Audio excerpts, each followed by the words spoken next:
అణు జలాంతర్గామి గురించి ఆసక్తికరమైన వాస్తవాలను తెలుసుకుందాం.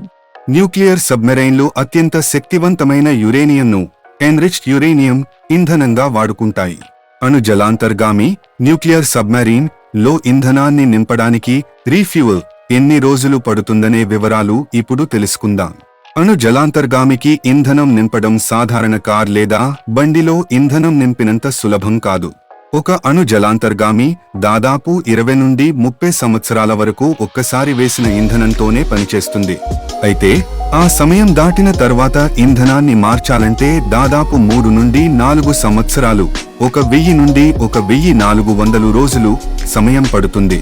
ఈ ప్రక్రియ ఎందుకు అంత సమయం తీసుకుంటుందో ఇప్పుడు చూద్దాం. డ్రై డాక్ జలాంతర్గామిని నీరు లేని ప్రత్యేక రేవులోకి చేర్చి నిలబెట్టడానికి కొన్ని వారాలు పడుతుంది. శీతలీకరణ కూలింగ్ పీరియడ్ అత్యంత వేడిగా మరియు రేడియోధార్మికతతో రేడియోయాక్టివిటీ కూడిన రియాక్టర్ చల్లబడటానికి దాదాపు 3 నెలల సమయం అవసరం. నిర్మాణ మార్పులు ఇంజనీర్లు జలాంతర్గామి పై భాగాన్ని కత్తిరించి లోపల ఉండే రియాక్టర్ కోర్ ను అత్యంత భద్రతా ప్రమాణాల మధ్య బయటకు తీసి కొత్తది అమర్చాలి. పునః సమీక్ష ఓవర్హాల్ ఇంధనం మార్చడమే కాకుండా జలాంతర్గామిలోని పరికరాలు, వైర్లు మరియు టెక్నాలజీని కూడా నవీకరిస్తారు, అప్గ్రేడ్ చేస్తారు.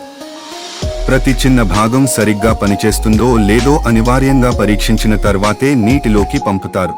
ఈ భారీ మరమ్మతులు మరియు ఇంధన మార్పిడి రీఫ్యూయలింగ్ అండ్ ఓవర్హాల్ ప్రక్రియ పూర్తవడానికి బిలియన్ల కొద్దీ డాలర్లు ఖర్చు అవుతాయి. దాదాపు 36 నుండి 40 నెలల వరకు సమయం పడుతుంది. Like, share, comment and subscribe to Surfy Stories.